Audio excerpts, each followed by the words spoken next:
Hát nézzünk szét a városba.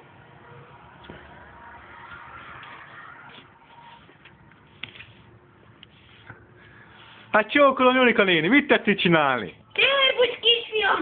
Hát felsöptem ezt a kurva betont, mert hát már nem tudok mit csinálni, mert elmentünk nyugdíjba, és most már remek mindenem, nem bírok más csinálni, csak söprögetni meg ilyenek. Mert amióta 1968-ban belém bazott a villám, azóta nagyon-nagyon remeg mindenem. És nem tudok más csinálni, csak söprögetni.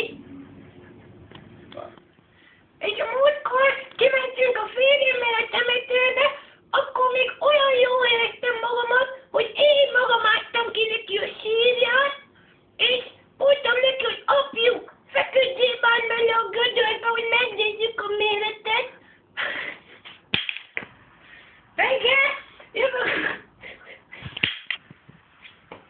Reggel jövök a biciklivel arra Konyó felé.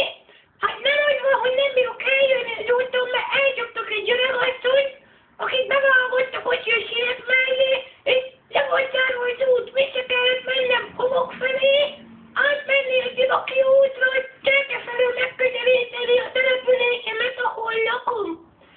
Csak az volt a baj, hogy útközben olyan gyorsan jött